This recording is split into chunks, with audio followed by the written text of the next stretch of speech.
You're welcome back from that short segment when it comes to business and, of course, sports this morning on Global Morning. And that was the newspaper review. And I was joined by Mr. Mina Karibi. And, of course, he is a political analyst. And now I am being joined by Mr. Lugard Okonobo. And we'll be discussing our first discuss of the day that has to do with insecurity. Hello, Mr. Lugard. Good morning. Good morning. How are you doing today? Fine, thank you for joining me today. It's a pleasure. Okay. Now, on a lighter note, before we go into that, I read on one of the headlines that the Super Eagles are in the gym. I know you're not a sports person, but when I read that, seriously, when I read it, I said, okay, first of all, it was an equalizer with Equatorial Guinea, and now they're preparing for Cote d'Ivoire. So what do you see? Do you think there's any hope that they might actually win the Cote d'Ivoire team, or why are they going to the gym? They should relax. They shouldn't relax, in my view. Okay. Why would they relax? That would be wrong. Nah, because, you see, gym is part of one of the activities that you do preparatory for your game. So what they've done is not out of place in any way. Okay. What we should be aiming for, what we should advise them to do, is to ensure that they go and give us a win. They go and give us a win. Yes. Okay. All right. All right. Now, moving on now, I read a caption that says abduction epidemic spreads nationwide when it comes to kidnappers move from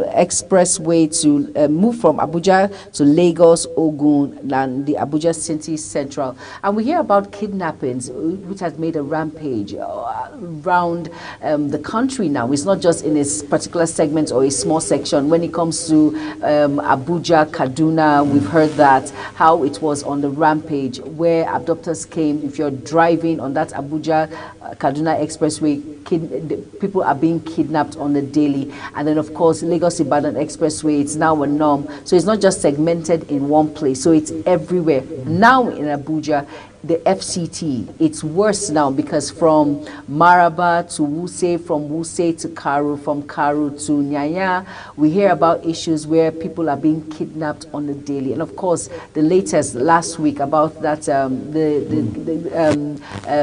Yatu and her siblings that were kidnapped, and the sum of 60 million naira was the kidnap ransom that unfortunately her parents couldn't come up with that money, and she was killed. And now I hear it's now 100 million naira for the release of her other siblings. What do you think is the way forward with all of these abductions and kidnappings are making rounds in the country? Wow, it's a very pathetic issue. But I will say here that we need to go in depth to study the developed economy. Kidnapping exists everywhere. But what is special about the case of Nigeria is the dynamics and the divergence with which it's going. And you see that data is key. Data is key to getting us get the right thing. And I will say this. You see, we live in a society today, someone will just come, change his or her name. Tomorrow he goes to the bank, change the name, a national identification number. We don't really have data to monitor and track. And when you cannot monitor and you cannot track, then be very sure that we should expect the unexpected. So on the issue of insecurity, I will say here, we need to have data of individuals because we are very, very far from the utilization of data. Just 2 days ago, the former Minister of Communication and Digital Economy, Pantami, said that the nation is yet to use the national identification number for the purpose for which he drove that agenda. And one should expect that this government should go back and start. We have a new Minister of Communication and Digital Economy who will begin to check and say, this NIN, what role does it play to track?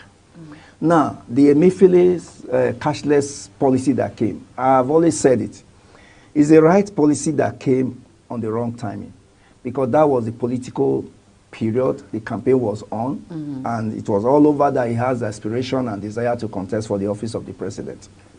So at that particular stage, being an occupant, being the governor of the central bank, that again was unexpected. Mm-hmm.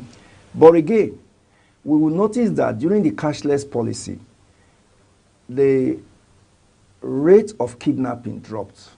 And you ask why? Because it was clear that I don't have cash, you don't have cash, so we must do transfer. Mm-hmm. And so it was very easy for government to track the movement of funds from point A to point B or to point Z. Mm-hmm. Yes, kidnapping was still on. There are some persons that cannot do without cash. I've been within the political system. And I can tell you, I've worked with bosses that even if you say today, nobody should work, they will always have the cash. Mm-hmm. Because the Nigerian political structure and system is cash-based. It's not cashless. When you go for campaign, you need the raw cash. People want to see the raw money to vote. They don't believe. So if you look at the 2023 election somehow, I have someone who went in and was like, Uncle, they never pay us, so you know, it's not cashless, so, but anyhow, let's see what will be. And somehow, they still pay them. But it was very difficult. That was the same scenario that kidnappers went through. And the volume dropped. Now, back to your question. It's very, very pathetic. But I will say here that where there are instances of identification and traceability to know who is behind a kidnapping issue, the possibility of a victim being killed is very high. Because it's like, oh, this person don't know me. Okay, fine. Let's communicate that person. So that is what actually happens. In most instances where you check where the victim is killed, where after money has been dropped, you find out that there are traces whereby they now suspect that, oh, these people were they were not really complying to the terms. Let me use that word in quotes. So we need to also begin to look at how we address insecurity totally. It's not just the police, the army, the DSS, no. There are certain fundamental structures and institutions that you must put in place. But you know, when someone hears it's not just the military, the police, the army, in quotes, people will say they're the ones with the weaponry. We do not have the weaponry to face all of these people when it comes to insurgency, in regards to kidnapping. They are the ones with the weaponry. So someone listening to you will like, okay, Mr. Lugard, are you sure you know what you're saying? We do not have, we're just the common man. We're just there. These are the ones that are supposed to protect lives and property. So you're mentioning to us that it's not them. They are the ones, they are in the forefront. So they should be the ones, they are the ones that swore the oath of allegiance that they will protect lives and property. So someone will say, okay, what's our own? What's the man listening to you will wonder. Well, this is it. The issue of weaponry is, to me, is at the tail end. Now, from birth, do we have birth certificate that can be traced to your national identification number? For quite a long period of time, we never had it. Have you heard of false identification? Yes, sir. And these kidnappers, you know they are smart. So when you say, you know, when I listened to you when you said NIN and all of that, but these people have gone far and beyond. They will give falsehood. Yeah. So will you trace a man that doesn't exist? Well, I'm still saying the same thing. Why? Because, you see, there are different structures that need to be put in place. Okay. There are different structures. Now, for instance, you just see someone just build, okay, you move along Airport Road, you see estates springing up. Do we even know who are the owners of the estates? No. We have structure, buildings standing up in this Abuja I came to Abuja about 2009. And I know of a particular building that I met here. As at that time, somebody was telling me this building has been like this for almost 10 years. 2009 to 2024, 15 years, 25 years the building is standing. And the question you ask, why should such a building stand? Who is the owner? What is the issues surrounding it? So when we talk of tracking, it's about both the individual, your finance, the assets. You wake up tomorrow, you just see an estate. Nobody's asking. You wake up tomorrow, you see someone from the blues, just hammer overnight. We call it hammer. Or he has received, miracle money. He has blown. He has blown up. But you need to find out what are the genesis. How did this person get this money? We don't ask that question. Rather, we celebrate them. I spoke with someone in Abia State, and he was saying that they have to comb the old bushes around Umunoshi, where they recovered over 72 dead bodies. Now, these were victims of kidnap who could not pay the ransom along the Abia-Enugu axis. Now, it was now discovered that there is someone close to in Imo axis, Okigwe axis. Overnight, these guys has a shop. They just one day bought Mercedes, started building house. Little did they know that he's communicating with some Fulani guys who were involved in the kidnapping issue. So in such an instance, if you have a tracking system, you will be able to know how did these funds move when you have those institutions and structures. So the issue of weaponry now come last, where the victim is kidnapped and you are trying to trace the victim. You can't trace fund transfer with weapons. It's not possible. So when we need to have some structures, and that is why I remember the former president of, I think it's Barack Obama's wife, who said, Michelle, who said, Africa needs strong institutions, not strong individuals. We have a lot of strong individuals, but our institutions are weak. And as such, we have policies that are not well implemented. And here we find ourselves. Now, so, now looking at all of these strong institutions, our policies, like you say, are weak. What do you think are the challenges? Do you think we do not have the right administrative bodies or people that are put in place or people that have no vision when it comes to, you know, election and all of these things that lead to all of these insecurities that we find ourselves in Nigeria? My friends and my very close friend, I don't want to mention his name here, we started working on a book. It was almost 12 years ago. And what was the book about? It's Nigeria, the Traded Ideology. I worked in an office where I was asked to do a memo on something. And after presenting that memo, I forwarded it to my boss. And my boss took it to the Oga at the top. And by the time the memo came back, they said, your idea, very beautiful. But in this setting, it will not work. I said, sir, why will it not work? He said, you know, say, some of us, now that road we pass come. You cannot block it now. If you try to block it, people will revolt. Oh, wow. And that was how we started working on the book, Nigeria, the Traded Ideology. We are in a system where you see someone is APC in the morning, in the night is PDP. We used to say it some years back, that they do money at night and all that. But it's becoming glaring today that someone will be in a political party, he didn't resign, is not punished, and in another political party in power, you bring that person in and give the person a very juicy appointment. And you say, oh, we need to bring everybody along. Truly, that's bringing everybody along. But you look at the intent behind bringing people along. So we have a political system that is already faulty, which is built on a faulty foundation in Nigeria. So getting it right becomes very difficult to address insecurity issue. Because you see, that brings me to what I said earlier, tracking. Someone is campaigning, and you suddenly just come and you see everybody putting on your T-shirts, everybody shouting, you see crowd all around, and you say, oh, they were well mobilized. Have you asked who mobilized those people? Where did the funds came? I was involved in politics. We went somewhere and they said, make una just dey go. Money go show. By the time we were almost finishing, we started seeing Ghana must go coming. And because you see the poverty situation in the country, everybody started collecting. Nobody cares to even ask, where did the money come from? So that alone is part of the faultiness that we are talking about. So with what you've said, Mr. Lugard, is it right if I say indirectly or directly, most of these, in quotes, our leaders, they know it or they don't, actually are in line with this problem that we have when it comes to insecurity.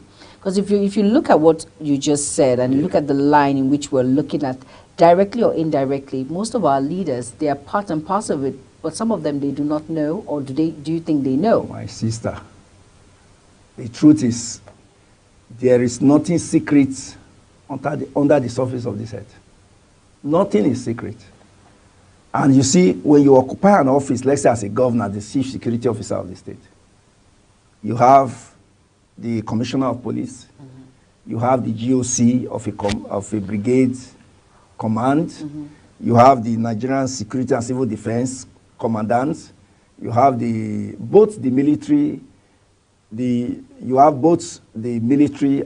the paramilitaries, all working with you. So why will it be difficult to govern a state when you have all the security and you have the power as the chief security officer of a state?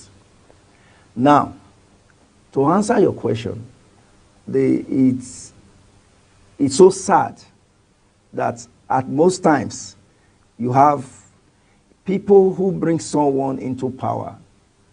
There are many things behind the scene that they don't see. Say, no, we'll support you, we'll be your godfather. Behind the godfather are so many things that the person who is fronting never even sees. So it is when the person gets into that seat, the person now begins to understand why certain times you hear a president who say his hands are tied. We've had it in this country. The president say his hands are tied. So you wonder, who tie your hands? How? You call the shots. Yes, of course. You call yourself the president and commander-in-chief, and you are now saying your hands are tied. So you see that there's so much that I may not be able to say, but the fact remains that there is nothing that happens in a state or in a country that those within those formations that protects the lives and property of Nigerians that they are not aware of. All right, let's take it now. Let's bring it to the note of ransom. When it comes to ransom, most Nigerians, most opinions, they say, why pay ransoms to these kidnappers when, in all, we are actually giving them the urge and the verge to actually do these crimes and get away with it? We shouldn't pay ransoms. What's your take on ransom, give or not give, when it comes to kidnappers and their abductors? My sister, you're asking a very serious question here. Everyone has their own opinion. You know, many people have said don't pay ransom, especially the minister that came, the minister's friend that said he will pay 50 million naira to pay for, you know, you read the statement of the Nabila case, and the people were like, you are encouraging these abductors, these kidnappers to do more by coming out to say that your friend is going to pay 50 million naira. And someone that came out to do a just cause. Now, another people are saying, why would he even do such a thing? The ex-minister's friend. You read about it in the papers. And, you know, so I don't know. Which road, where do we stand? Give or don't give? Okay. Which is better? Let me answer your question. From your house to this place, how many security men, accompany you here? None. None. Okay. I can tell you some individuals in power today, before they got to where they are right now, they could live in an area where there's no security personnel around. But now they are minister, they live in a compound that is well fortified, they have dogs, real assassin dogs. I'm not going to speak in preamble. Yes, of course. Okay. They have security personnel. So I know where you're going through with all of this. They still have electric fence. They have, and you know when they drive, there's pilots at the front. The one they have, they still have a police orderly attached. Then behind, you have the squad that follows. Inside there, you have a mixture of maybe a civil defense, his own personal one that is personal, which we don't know whether it's African traditional religion, who sees beyond the normal that they see. Now, why am I giving you this analogy? It's for you to know that we are yet to put in structures to address insecurity in the country. My sister, let's tell ourselves the truth. The level of insecurity, it's only God that is keeping me and you. Yeah, true. Sometimes I just get to an area and I look, just take a place like Lube, for instance. You see a building somewhere with security all over. You see policemen that will never allow you to park. But yet on the other side, you see almost 1,000 buildings without any policeman guiding those lives. It's just God keeping us in this country. And I say it here with all humility. Nigeria is a good place, it's a safe place. And if I may say, I will say God is actually answering our prayers, especially the prayers of the poor. Because if you look at the way things are, just like yesterday, I was telling my friend, senators got 200 million and House of Rep 120 million. And these people refuse to share this. And you expect people to still be normal. They go to the same market with the same market that you go to. They buy the same thing. When they go to ShopRite, there's no separation that this is a rich person and a poor person. The same tax is applicable to whatever you buy and whatever the other persons buy. Man, we need to wake up and start solving social issues so that we begin to get it right. Now, I like the fact you mentioned the track up, and of course, looking back at Godimo with Mefele when he said the cashless policy will play a long way, will go a long way. But don't forget that Nigerians, we can actually go far and wide when it comes to cash. And these kidnappers are not playing; they're not joking at all when it comes to where is the money, get the money in this particular place, and they can go without being tracked because they are professionals. More and more are uprising every day, coming up on board every single day. And of course, we wonder, we say to ourselves, where's the way forward when it comes to the challenging effect of kidnappings and adoption in the country? Now, let's look at the military, for instance, Mr. Lugard. Do you think the military, there are challenges when it comes to the military trying to curb this menace in the society? Well, the military, they are doing their best. They will operate within the confines of the law. And they will operate within the mandates that they are given to operate. There may be limitations. And I always say, yeah, government cannot do it all. Even us within our environment. Like someone will tell you, waiting they do not concern me. But you won't know whether it's the one who kidnapped the daughter of somebody in the other streets. And today, Ido Ama, you are joining to celebrate with him. One day, he may pack out to another location. And because he has understood that environment, he will come and tell a princess, take, where is mommy? And before you know, princess becomes a victim. That means that we all have a role to play with respect to insecurity issues. I heard of an area where a child was missing. Why they were looking outside, the police must fish them out and all that. When they did they found out that it is somebody within who actually communicated with the person outside to ensure that that act was perfected. So, the military are doing their best, though they have limitations, and those limitations need to be addressed. Mr. President is doing his best. Others have done their best. As they always say, they have done their best. But I think more still needs to be done. And that is why I gave you this analogy that the issue of insecurity involves every one of us. Yes, you did. And I'm looking at it, one more question before we just wrap it up on the program, wrap it up on this segment of Global Morning. Looking at the amount these kidnappers are demanding, from 60 million to 100 million. Now, I read to 700 million naira. Where do they expect these common men, because young persons, when I read it, it says young persons were killed, 2 young persons killed, and abductors killed 2 young victims, demand 700 million ransom for 9 others. I don't understand the amount that they collect now. It's really, I cannot hold water with it. It's something that is very sad to see, that they are gaining more grounds day by day. As a media person, I believe that there are different sides to it. One, such figures may be escalated. I'm not there, you are not there. We read it here in the media. And it may be true, it may be proposition to the families, which eventually we've seen instances where someone was asked to, they were demanding for 15 million, and eventually they ended up paying 2 million. So I, for one, would think that there are many sides to it, as I said. It could be media hyped to discredit the government in power, that security agents.